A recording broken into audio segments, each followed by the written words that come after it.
চৰকাৰী চাকৰিৰ লগতে মুখ্যমন্ত্ৰীৰ আত্মনিৰ্ভৰ অসম অভিযান 2 লাখ টকা আৰু 5 লাখ টকা যদি MBBS ইঞ্জিনিয়াৰিং পাছ কৰে 5 লাখ টকা আন ল'ৰা ছোৱালীক 2 লাখ টকা আমি 25,000 ল'ৰা ছোৱালীক 2 লাখ টকা কৈ দিছিলো তেওঁলোকৰ পইচা যাতে কোনো বেয়া কামত ব্যৱহাৰ নকৰে তেওঁলোকৰ লগত একোজন CM ফেলো আমি দিছিলো অৰ্থাৎ তেওঁলোকক যাতে নিৰন্তৰ পৰ্যবেক্ষণ কৰে এতিয়া লাহে লাহে এই টকাৰে কেনেকৈ বহু কেইজন লোক আত্মনিৰ্ভৰশীল হল তাৰ বাতৰি লাহে লাহে আহিবলৈ আৰম্ভ কৰিছে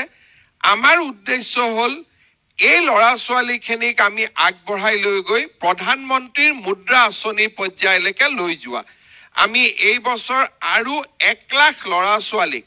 এই আঁচনিখনৰ অধীনলৈ লৈ যাবৰ বাবে চেষ্টা কৰিছো 2025ত এখন আমাৰ খুব ডাঙৰ ফ্লেগশিপ আঁচনি ৰূপায়ণ হ'ব সেইটো হল যে 30 লাখ মহিলাক উদ্যোগী কৰাৰ প্ৰচেষ্টা প্ৰথম এই 30 লাখ মহিলাই চৰকাৰৰ পৰা 10,000 টকাৰ সিড কেপিটেল পাব ঘৰত তেওঁলোকে কাম আৰম্ভ কৰাৰ লগে লগে দ্বিতীয় বছৰ তেওঁলোকে বেংকৰ পৰা 25,000 টকা পাব য'ত 12,500 চৰকাৰে দিব 12,500 বেংকে দিব থাৰ্ড ইয়াৰ আমি তেওঁলোকক 50,000 টকা দিম যাৰ 25,000 ৰাজ্য চৰকাৰে দিব 25,000 বেংকে দিব বেনিফিচিয়াৰী 10,000ত যদিও 30 লাখ 25 আৰু 50 লৈকে যাওঁতে কমি কমি গৈ থাকিব কাৰণ যোনে টকা দুৰুপয়োগ নকৰে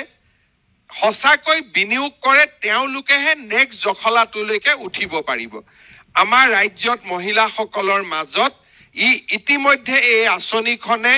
বহু বেছি জনপ্ৰিয়তা লাভ কৰিবলৈ সক্ষম হৈছে আৰু এটা কথা মই আপোনালোকক জনাব খুজিছো